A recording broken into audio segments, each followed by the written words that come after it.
Sungguh bagi kami adalah sebuah kebanggaan, karena kami menjadi bagian orang-orang yang telah Engkau pilih dan Engkau tetapkan menjadi orang-orang yang percaya kepada Tuhan. Dan sungguh kalau kami boleh melihat karya Tuhan yang besar di dalam dunia ini, betapa kami semakin bangga memiliki Allah seperti Engkau. Terima kasih ya Bapa. Dan sekarang kami bersyukur kalau sebentar kami boleh kembali menikmati kebenaran firman-Mu yang akan mengajar kami, yang akan mendidik kami, yang akan memperbaiki hidup kami, sehingga kami boleh semakin berkenan di hadapan Tuhan. Dan melalui hidup kami, nama Tuhan dipermuliakan. Terima kasih Bapa. Kami siapkan hati, pikiran, dan seluruh hidup kami bagi kemuliaan nama Tuhan. Dalam nama Tuhan Yesus Kristus.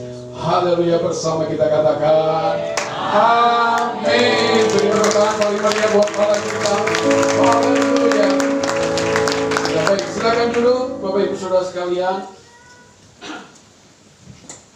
Ya, shalom, selamat siang, shalom. Semuanya lambaikan tangan semuanya, shalom. Puji Tuhan, haleluya. Baik, terima kasih buat rekan-rekan dari Proskuneo. Ya, hari ini kita dilayani oleh tim musik dari sekolah musik gereja kita, yaitu Proskuneo. Ya, dan saudara bisa melihat beberapa kali rekan-rekan dari Proskuneo boleh melayani kita. Nah, mereka datang dari berbagai penjuru Indonesia. Dari mulai ada yang Aceh tadi ya. Ada yang Aceh, dari Medan, turun ke bawah, ada yang dari mana tadi? Jambi ada? Ada Jambi ya? Jambi atau Riau tadi? Riau. Lalu ke bawah lagi ada yang dari Lampung. Ada di Lampung? Kedua orang tadi ya? Oke.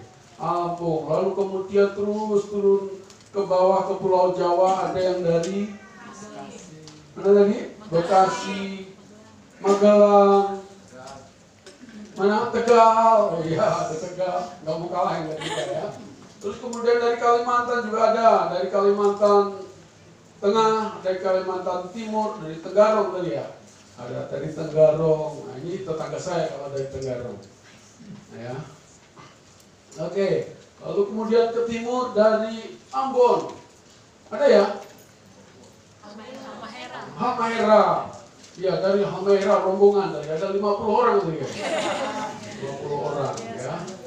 Oke, terus kemudian dari Papua juga ada. Dari NTT ada juga. Mana lagi yang belum saya sebut? Ya, Papua itu toh. Manado, Sulawesi, betul. Dari Sulawesi Tengah juga ada. Ya. Oke, puji Tuhan. Ya, saya berharap mereka terus eksis di dalam melayani Tuhan melalui jalur musik. Ya. Syukur-syukur nanti bisa bersaing dengan Planet Shaker tadi. Haleluya. Mendunia. Ya, Proskuneo mendunia juga. Ya, WL-nya main musiknya, wah semuanya keren-keren. Ya. Baik. Saya ingin tanya, siapa yang pagi hari ini sampai saat ini belum bercermin sama sekali? Oh, ada? Dari mulai paling belakang sampai paling depan, adakah yang belum bercermin sama sekali hari ini? Halo? Nggak ada? Semua udah bercermin, amin? Oke. Berapa lama kira-kira saudara bercermin? Halo? 10 menit. Ada berapa lama lagi? Ada yang lebih lama lagi kah? 1 jam. Ada yang 1 jam. Terus? Ada lagi? Yang lebih lama dari 1 jam? Kalau nggak segera dikerjain, ayo berangkat. Paling bisa 2 jam. Ya? Oke. Lalu kemudian berapa kali saudara bolak-balik ke cermin? Berapa kali?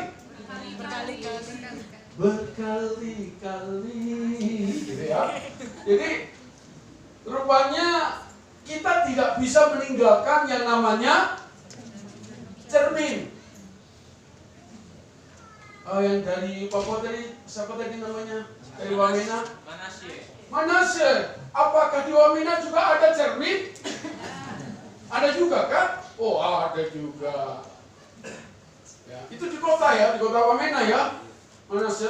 Kalau kira-kira di pedalamannya gitu ada nggak cermin? Ada. Ada ya, kecil Pak. Ada kecil begitu. Mahal kali ya. Cerminnya maka kecil kali itu ya. Baik, nah Bapak Ibu Saudara, pertanyaan yang ketiga yang saya ingat, ketika saudara bercermin entah yang 1 jam, 5 jam, dan atau bahkan yang berkali-kali saudara bercermin, pertanyaan saya berikutnya adalah, apakah saudara sudah yakin tampil seperti yang ada di cermin? Halo? Saudara sudah yakinkah bahwa tampilan saudara, tongkrongan saudara udah sesuai dengan apa yang ada di dalam cermin tadi? Ada orang kah? Ada. Yakinkah? Yakin udah pas, sesuai? Atau jangan-jangan gara-gara tidak sesuai cerminnya diamuk. Kau ini cermin bikin aku jelek saja gitu ya. Baik, saya akan masuk kepada khotbah saya hari ini. Apakah saudara termasuk orang yang sudah yakin tampil seperti yang ada di dalam cermin atau tidak? Ayo Bang, tampilkan multimedianya. Nah, mari kita lihat bersama. Kita melihat di sana ada apa ini? Rel kereta. Di Papua pasti tidak ada di Wamena rel kereta, ya Bu? Nah, betul ya. Nah, saudara, kita lihat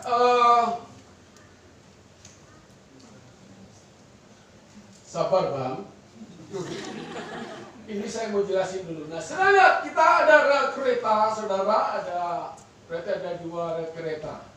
Pernahkah saudara berpikir atau bertanya, kenapa jarak rel kereta dari sebelah kiri dengan sebelah kanan itu dari mulai stasiun awal sampai stasiun tujuan itu tetap sama? Gak pernah ya? Gak pernah? Ngapain Pak repot-repot nanya? Ngapain kita mesti tanyain kenapa? Nah saudara, seorang yang memang tidak peduli tentu dia nggak akan bertanya tentang kenapa jarak ini selalu sama dari mulai hilir sampai hulu. Ya. Dari stasiun awal sampai stasiun tujuan, kenapa sama? Kenapa tidak ada sebuah perubahan? Tapi bagi seorang ahli perkereta apian, maka ukuran ini dari ujung sini sampai ujung sana itu menjadi sangat penting dan itu dibutuhkan sebuah pemikiran yang matang, saudara. Kenapa? Karena dia berpikir begini, kereta api akan membawa seluruh penumpang dengan tujuan supaya selamat. Amin. Kita nggak mikir itu, bodoh amat, itu bukan bagian saya. Tapi bahwa seorang ahli perkereta apian, dia pikirkan itu. Dia pikir matang-matang. Jarak ini tidak boleh sampai 1 senti pun tidak boleh lebih lebar, ataupun juga tidak boleh lebih kecil atau lebih pendek. Harus benar-benar sama. Dengan harapan kereta api yang lewat itu dapat membawa penumpang selamat sampai tujuan. Nah, dan sadarkah Bapak Ibu Saudara bahwa hidup kita, gereja Tuhan dalam hal ini adalah seperti kereta api yang sedang ditugaskan oleh Tuhan membawa seluruh penumpang kereta api GBI Kota Baru Parahyangan ini untuk sampai kepada sebuah tujuan. Di mana tujuannya? Halo, tujuannya di mana? Ya. Jadi gerbong GBI Kota Baru Parahyangan ini saudara, adalah gambaran kereta yang ditugaskan oleh perkereta apian Indonesia, saudara, untuk membawa seluruh penumpang itu selamat sampai tujuan.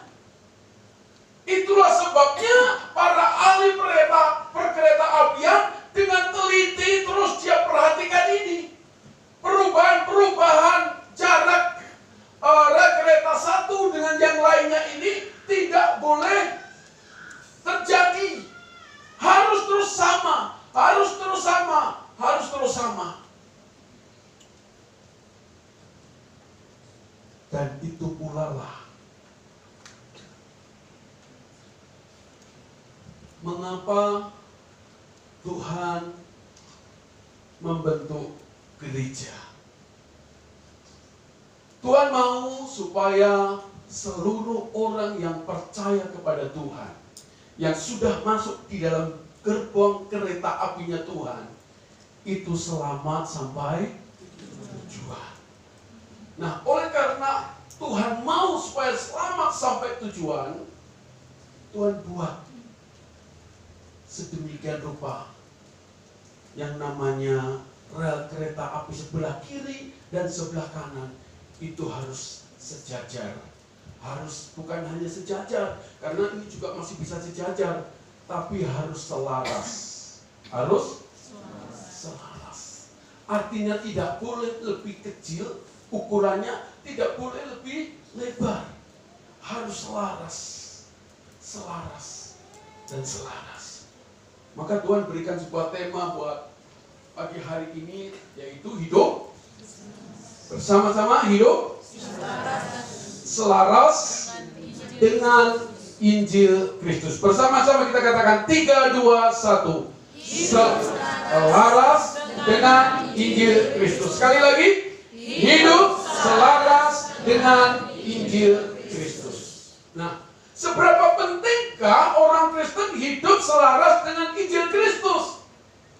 Kalau saudara tadi memahami tentang perkereta apian tadi, seharusnya kita juga menangkap bahwa hidup selaras dengan Injil Kristus itu sangat penting. Berkata sama-sama, sangat penting. Sangat penting.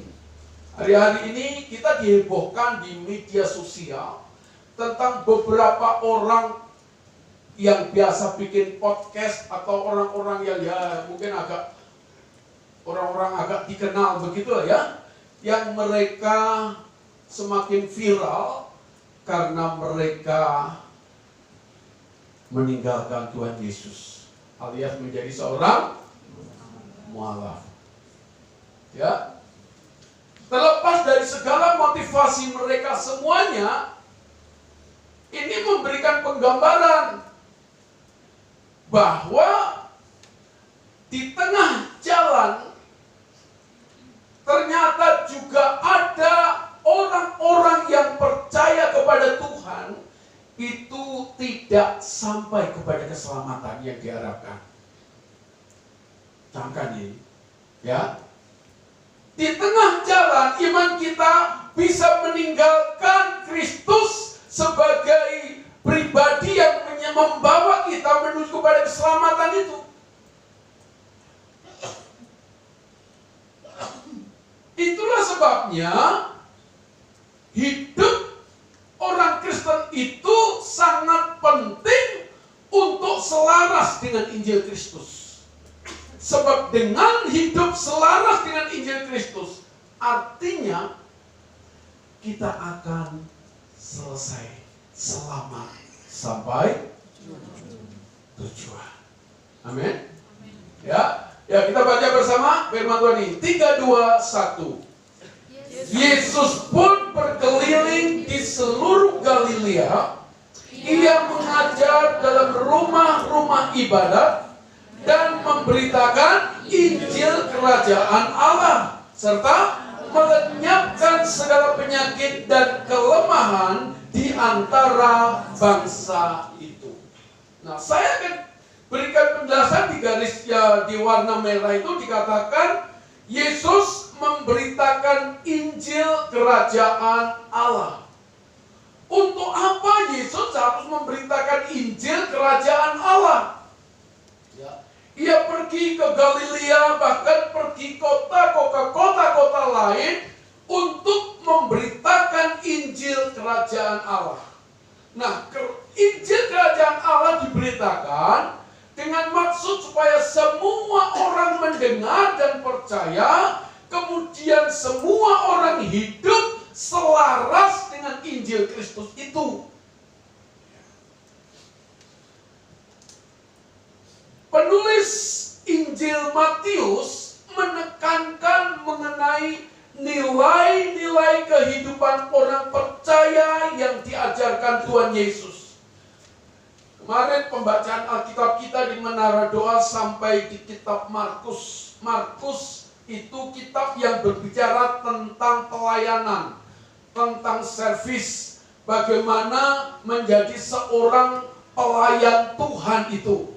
Ada banyak ditulis di dalam kitab Markus. Tetapi Matius menulis lebih kepada tentang nilai-nilai kehidupan orang percaya. Jadi kalau kita pelajari tentang Injil Matius, kita akan mendapatkan bagaimana cara hidup orang benar. Ya. Bagaimana cara hidup orang Kristen. Bagaimana cara hidup orang yang percaya kepada Tuhan.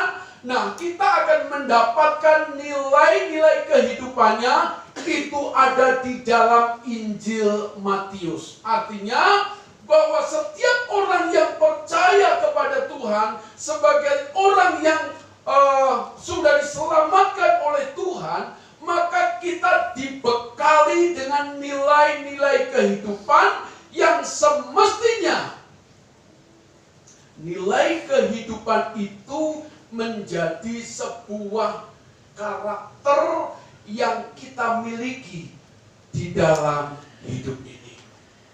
Ya. Nah, apa yang dimaksud dengan nilai-nilai kehidupan itu? Nilai kehidupan merupakan seluruh tampilan diri melalui sikap, kata, dan perbuatan manusia sesuai dengan apa yang dipelajari dalam hidupnya. Jadi kalau kita bicara tentang nilai kehidupan, maka kita akan melihat nilai kehidupan itu adalah gambaran seluruh aspek hidup kita. Apa yang kita pelajari, itulah yang akan tercermin di dalam kehidupan kita. Seorang tukang judi, dia akan menemukan nilai-nilai perjudian melalui kehidupannya. Sehingga apa yang dia katakan, apa yang dia ucapkan, dan apa yang dia perbuat, maka itu akan selalu berorientasi kepada apa? Judi. Ya toh? Makanya zaman dulu, kalau masih ada zaman apa ya, podcast atau apa dulu ya, sebelum podcast dan lain sebagainya, pokoknya yang nomor-nomor itu loh ya. Orang karena memang itu tadi saudara, hidupnya dipenuhi dengan perjudian tadi, sampai orang gila lewat ditanya, ya, besok nomor berapa sini, coba sini, gitu. Ditanya besok nomor berapa yang keluar. Ini yang ketawa jangan-jangan pernah ngalami. Ya. Coba saya lihat, ini yang waras siapa sih? Ya. Saking dia hidup selalu ada dalam dunia judi, saudara, ketemu orang gila ditanya nomornya berapa yang keluar. Dan aneh kan, bukan hanya tanya saja, tapi percaya sekali. Ya, langsung besoknya langsung beli, wah nomor ini dapat dari itu orang gila ya. Mungkin dikira biar itu orang gila bawa hoki gitu ya. Wah langsung, ini nggak ada apa saudara. Ya, ada aja saudara. Gitu ya. Jadi nilai kehidupannya tampak di situ. Nah, Begitu pula bagi saudara dan saya sebagai orang yang percaya kepada Kristus, di mana kita di dalam hidup kita ini ditaruh yang namanya apa ini? Firman Allah, ya toh? Nah, maka semestinya orang yang percaya kepada Kristus, nilai-nilai kehidupannya akan tampak sesuai dengan Injil. Ya, harus tampak. Perkataannya juga tampak. Jadi kalau ketemu orang gila, bukan ditanya nomornya, ya toh? Tapi tanya apanya?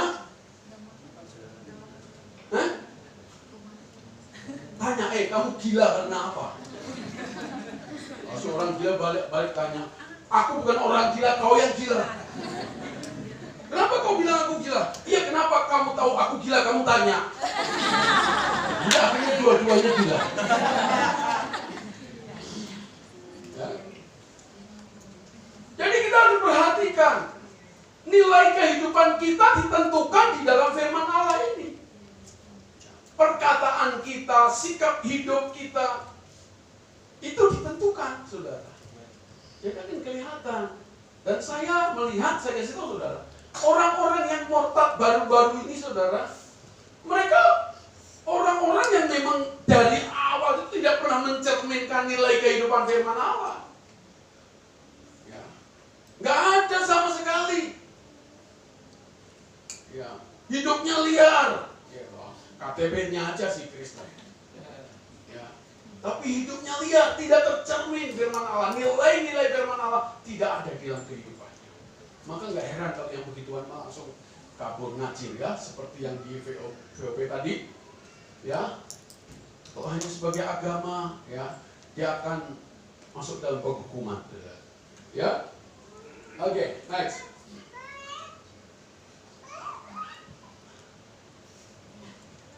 Lalu apa yang dimaksud dengan hidup selaras? Ya, jadi tadi yang pertama makna tentang nilai-nilai kehidupan, yang kedua selaras. Ya, apa yang dimaksud dengan hidup selaras? Hidup selaras, firman Tuhan yang pertama jelaskan, hidup sesuai dengan teladan Kristus. Bersama-sama katakan, hidup sesuai dengan teladan Kristus. Jadi orang yang hidup selaras dengan Injil adalah orang yang hidup sesuai dengan teladan Kristus. Kenapa sesuai dengan teladan Kristus? Karena Kristus hidup selaras dengan firman Allah. Ya. Kristus hidup dan menghidupi firman Allah. Yang kedua, hidup selaras artinya hidup sesuai dengan yang diajarkan Yesus. Bersama katakan, hidup sesuai dengan yang diajarkan Tuhan Yesus. Apakah Tuhan Yesus pernah mengajarkan untuk menipu? Apakah Tuhan Yesus pernah mengajarkan untuk mencuri? Apakah Tuhan Yesus pernah mengajarkan untuk membunuh? Jadi hidup orang percaya yang hidupnya selaras dengan Injil Kristus, artinya dia hidup sesuai dengan apa yang diajarkan oleh Tuhan Yesus. Ya. Jalankan itu yang diajarkan Tuhan Yesus. Jangan yang nggak diajarkan oleh Tuhan Yesus. Ya.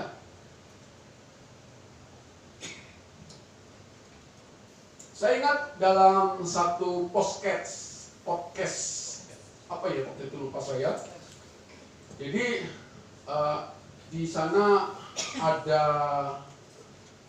abang itu siapa pengacara kondang itu Hotman Paris Hotman. Jadi itu laki-laki panas terus. Hotman ya Paris ya berapa ya. Lalu kemudian ada juga si siapa perempuan yang nikah atau yang punya anak lagi. Pokoknya sama anaknya begitu, laki-laki. Nah, si pembawa acaranya tanya kepada anak tersebut, sudah kelas berapa, nanti kita sekali jadi apa, lalu dia sebutkan si anak itu anaknya si siapa sih, lupa saya namanya, dia sebutkan gini, saya mau jadi seorang engineering, ya. Lalu kemudian Bang Hotman langsung menimpali, kenapa nggak pengen jadi pengacara aja? Gitu. Si anak tersebut kata, nggak mau, jadi pengacara banyak pembohongnya. Wah, langsung ya banyak bohongnya katanya.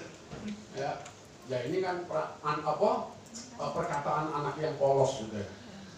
Ya. Dari situ, memang kalau kita tidak hidup sesuai dengan apa yang Yesus ajarkan, ya akhirnya seperti ini, saudara. Ya, kita menghalalkan segala cara. Oke, yang ketiga, hidup sesuai dengan kehendak Tuhan. Ya. Hidup sesuai dengan kehendak Tuhan. Jadi kalau Tuhan nggak kehendaki, ya saudara, itu artinya kita melanggar.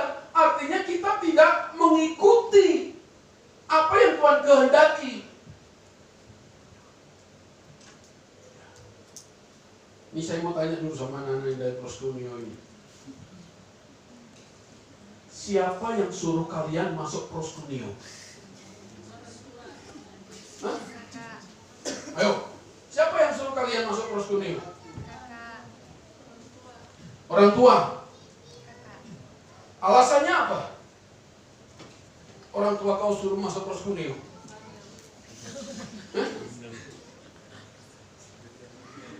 Biar hidup lebih baik. Apanya yang lebih baik? Sebelah sini nih, cowok-cowoknya. Apa yang menyebabkan kau masuk Proskunio? Siapa suruh? Hah? Panggilan Tuhan. Yakin gak kau? Manggilnya cuma hai. Masuk kau Proskunio. Begitu kan? Ya. Kalau itu benar panggilan Tuhan, yakin itu kehendak Tuhan? Yakin? Si yakinnya. Seberapa besar keyakinan saudara bahwa itu adalah kehendak Tuhan masuk Proskunio? Kalau tadi sudah jujur, ada yang jujur karena orang tua. Kenapa? Karena orang tua. Karena kalau nggak masuk Proskunio mau dinikahkan sama kita.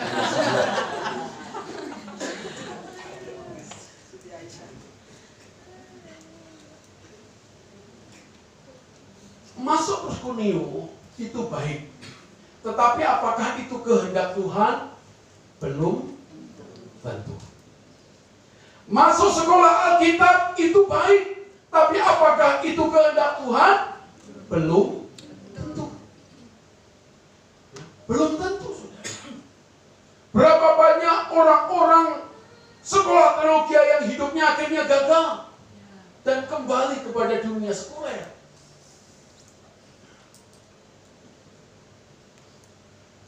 Itulah sebabnya hidup sesuai dengan kehendak Tuhan itu perlu ujian. Jadi nanti kita akan diuji apakah hidup kita ini benar sesuai kehendak Tuhan atau tidak. Dan yang namanya ujian, saudara, itu pasti nggak enak. Betul tidak? Betul. Kalau yang enak itu namanya bukan ujian, itu ngicipi makanan B2. Yang namanya diuji sama Tuhan itu gak akan enak. Saudara akan diuji segala hal yang saudara lakukan ini seolah-olah ini benar kagak sih? Ini benar kagak sih?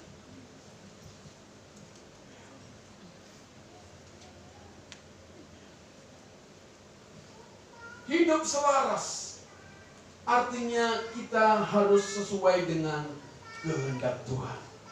Kalau Tuhan kehendaki you jadi full timer, ya, artinya jadilah seorang full timer, ya, dan jangan pernah berpikir jadi full timer itu untuk mendapatkan kehidupan, untuk mendapatkan cuan, ya, lebih baik kerja, gitu.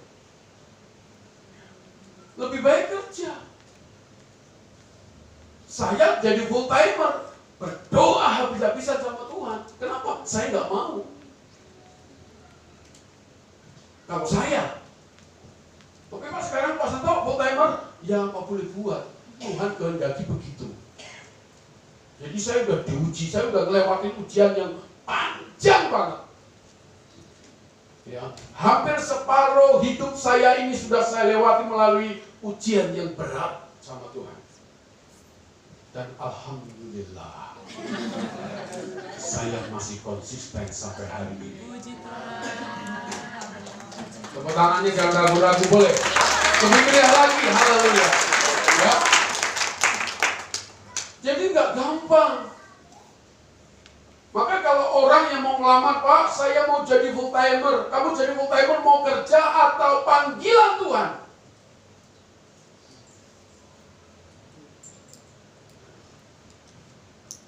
Kalau mau kerja paling juga cuma 2 hari, pergi lagi. Ya, nggak akan tahan jadi full timer itu, saudara. Ya, nggak main-main jadi full timer itu. Jadi jangan pengen jadi full timer. Tapi kalau Tuhan panggil jadi full timer, you harus nurut kehendak Tuhan. Amin. Ya, jadi jangan pengen ya. Nanti bilang gue sama Pak Santo nggak boleh pengen jadi full timer. Nggak enak jadi full timer, tak kasih tahu. Ya. Anak-anak saya nggak ada yang saya suruh dari full timer. Tapi kalau mereka dipanggil Tuhan, lakukan itu. Amin. Oke, hidup selaras. Berikutnya apa? Hidup sesuai dengan petunjuk dan tuntunan Tuhan. Jadi hidup kita ini sebenarnya seperti orang yang sedang pergi ke suatu tempat dengan memegang sebuah peta. Ya, dan peta itu menjadi petunjuk dan tuntunan yang akan membawa kita sampai kepada sebuah tujuan yang akan kita tuju. Ya, anggaplah sekarang ini pakai Google Map. Saudara akan dibawa oleh Google Map ini, dituntun, diarahkan. Belok kiri, belok kanan, belok kiri, padahal kiri jurang. Ya, belok kanan, lurus 2 km, saudara belok ke kiri. Kemudian masuk ke tengah sawah. Di tengah sawah ada kuburan. Ini mau kemana? Saya waktu mau pelayanan ke Purwokerto, saudara, biasanya kan sama tim. Nah, kali itu saya bawa mobil sendiri. Lalu saya masuk tol Pejagan, keluar tol Pejagan, ngambil ke kanan, saudara. Lalu saya pakai Google Map di sana. Ikutin, saudara, ikutin. Nah, biasa kan Google Map itu kan nyari menunjukkan jalan yang tercepat. Ya, jadi yang mana dapat ditangkap oleh satelit, langsung satelit ngasih informasi, menemukan jalan baru yang lebih cepat untuk saudara lewati. Nah, kita lewat masuk. Makin masuk saudara jalannya semakin kecil. Kemudian terus masuk, lewat sawah. Kita ikuti terus saudara. Ada orang tanya, Pak mau kemana? Mau ke Purwokerto? Pak, ini jalan ke kuburan. Loh, yang benar itu Pak, di depan itu kuburan. Untung siang hari saudara, jangan malam hari. Ya, sendirian lagi saudara. Ya, kalau malam hari pasti nggak ada yang tanya. Kalau sampai ada yang tanya, jangan-jangan itu Mbak Kunti. Mas, mau kemana?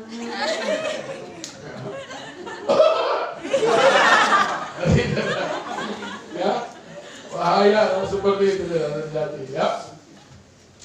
Nah, jadi saudara, hidup selaras dengan Injil berarti hidup yang sesuai atau berpadanan dengan nilai-nilai kehidupan Kristus yang tercatat di dalam Injil.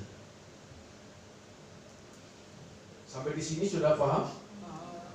Ya, hidup selaras dengan Injil Kristus, ya. Artinya apa? Hidup yang sesuai atau berpadanan dengan nilai-nilai kehidupan Kristus yang tercatat dalam Injil. Jadi yang ditetapkan itu nilai-nilai kehidupan Kristusnya, bukan benda-benda yang menyertai perjalanan Kristus. No, umpamanya salib. It's okay, salib itu sudah dikenal sebagai lambangnya orang Kristen dan Katolik. Tapi bukan itu yang dituntut oleh Tuhan, itu bukan itunya. Benda-benda itu hanya merupakan lambang-lambang saja, gitu. Yang dituntut oleh Tuhan yang terpenting kalau kita bisa sampai kepada tujuan dengan baik adalah bagaimana kita memiliki nilai-nilai kehidupan Kristus di dalam diri kita ini, gitu loh. Ya. Sehingga kalau orang Kristen mau dari segala bangsa manapun, dari segala suku manapun, saudara, kalau memiliki nilai-nilai kehidupan Kristus, dia akan sama. Paham? Dia akan sama. Nggak mungkin beda. Kalau beda, berarti ada Injil yang lain. Ya. Ada Injil yang lain yang dipelajari. Saya ingin tanya, mulai dari paling barat sana, apakah Alkitab saudara sama dengan ini? Halo? Sama? Di sini ada Pastor Samueli. Pastor Samueli, apakah di Korea Injilnya juga sama? Sama. Korea aja sama loh. Kalau saudara di Medan beda, Masya Allah.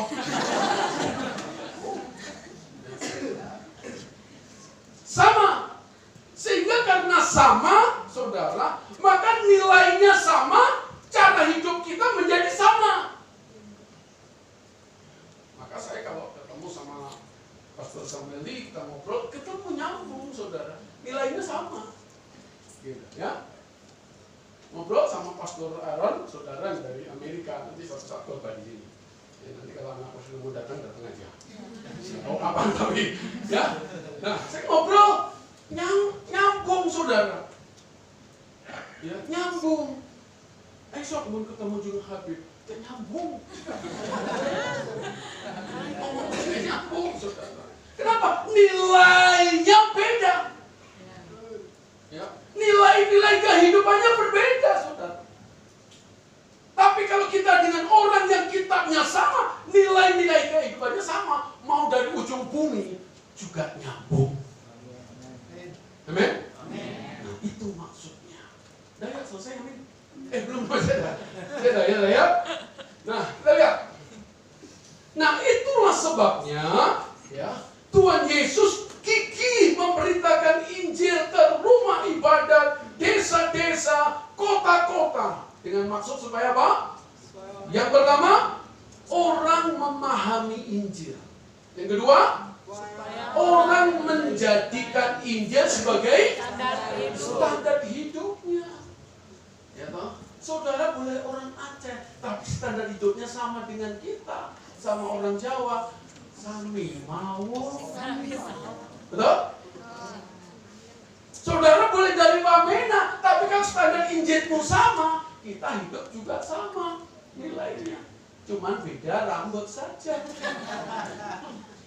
Betul ya? Penting kita lurus. Gitu ya. Nah, itulah sebabnya. Oke, lanjut ya. Adakah sanksinya jika tidak hidup selaras dengan Injil Kristus? Nah, ini saudara. Kalau tadi di VOP tadi, ya toh, gandum dan lalang hidup bareng. Betul? Hidup bareng. Waktu itu sama murid-muridnya, Tuhan Yesus cabut aja, jangan. Ini kalau cabut, gandumnya juga ke bawah. Udah biarin aja lah. Nanti akan ada saatnya, waktu dituai, baru dipisahkan. Ya, waktu dituai akan dipisahkan. Makanya saudara nggak bisa di dalam gereja ini langsung nunjuk temenmu, kau ini hilang ya. Nggak kelihatan. Ya. Saudara, nanti pada akhir zaman, lalang dan gandum itu akan dipanen bersama-sama. Tapi ingat, akan dipisahkan.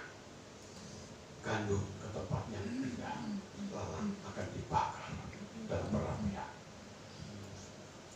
Ya. Nah, di dalam 1 Yohanes 2 ayat 6, firman Tuhan berkata demikian. Barang siapa mengatakan bahwa ia ada di dalam dia, ia apa dikatakan? Wajib. Ya. Ia apa? Wajib. Jadi hukum wajib itu harus dilakukan. Ya. Beda dengan hukum sunnah. Kalau sunnah itu saudara boleh lakukan, boleh tidak. Ya.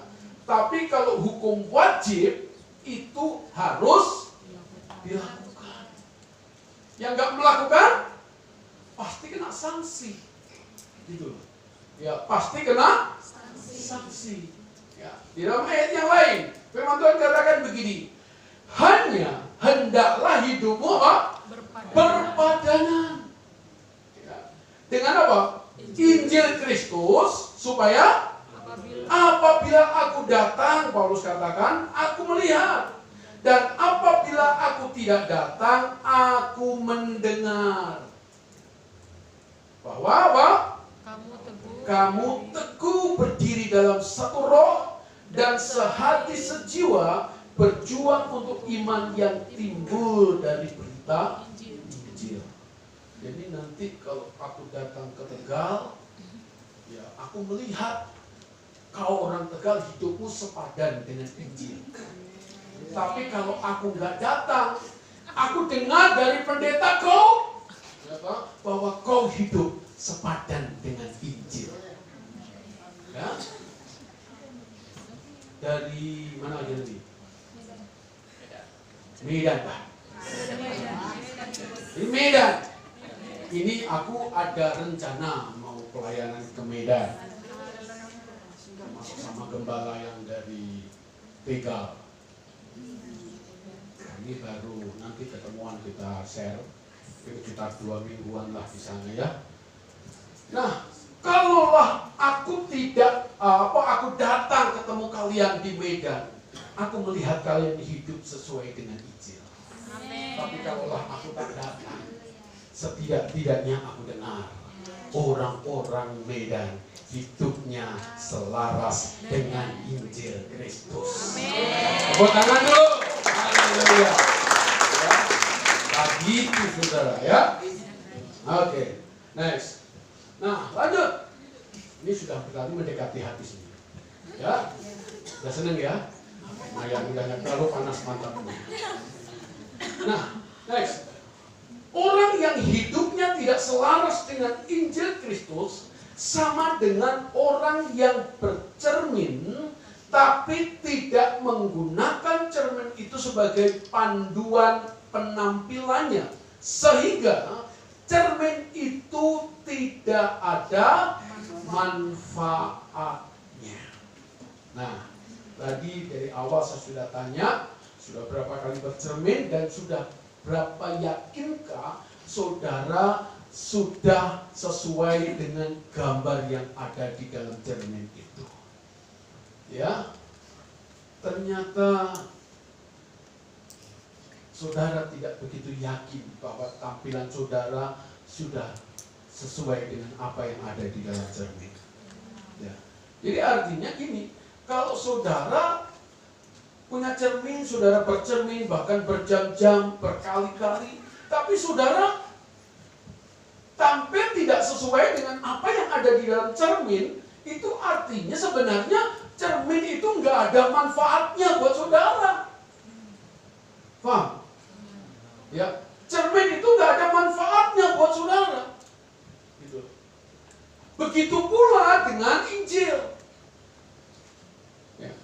Saudara hidup dengan Injil, tapi hidup saudara tidak sepadan atau tidak selaras dengan Injil itu, maka Injil ini, kitab ini nggak ada manfaatnya buat saudara. Paling juga hanya ditaruh di atas meja, di atas bifet, sampai berdebu, gak pernah dibaca.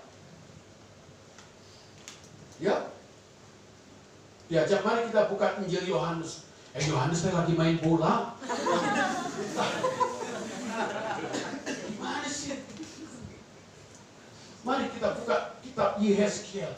Yehezkiel, kita kemarin main gitar gitu tak. Orang Kristen, saudara diajak buka kitab, gak ngerti kitabnya. Itu kelihatan, saudara. Hanya hidup agamawi aja itu. Tapi di sini semua ngerti. Dari mulai Kejadian sampai Wahyu semua bisa buka. Amin. Mari kita buka Injil Barabas. Ayo buka semua. Ada nggak? Ada. Saya ingat dulu pertama KKR Pak Niko di Cimahi, saudara. Itu yang datang banyak teman-teman kita dari Katolik. Ya. Jadi ketika Pak Niko ngajak, mari kita buka kitab ini, bengong semua, saudara. Bawa kitab, bawa. Tapi bingung, saudara. Jadi saya akhirnya sibuk membantu mereka bukain kitab.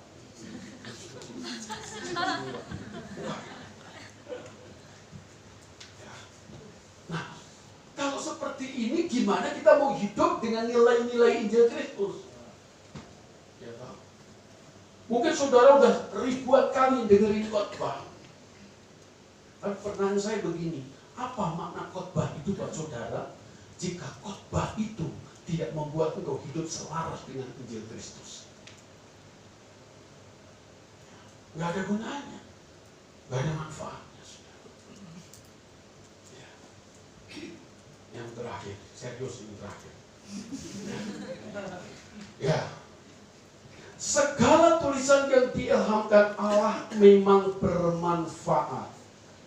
Bermanfaat enggak firman Tuhan buat saudara? Halo? Bermanfaat enggak firman Tuhan buat saudara? Anu di belakang, bermanfaat tuh? Halo?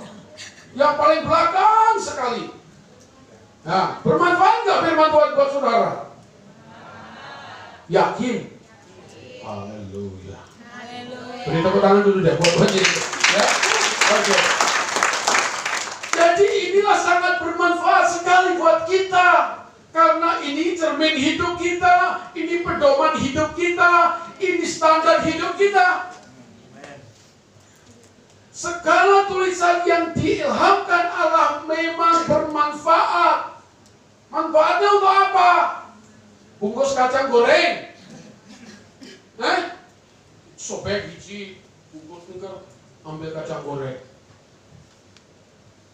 Ayo, manfaatnya untuk apa? Yang pertama untuk apa? Mengajar. Yang pertama untuk firman Tuhan ini akan mengajar kita bagaimana cara hidup orang benar itu. Kedua, menyatakan kesalahan, artinya ada pertobatan. Kita belajar firman Tuhan, ketika firman itu menegur kita, firman itu memperbaiki hidup kita, kita bertobat, tidak berdekong.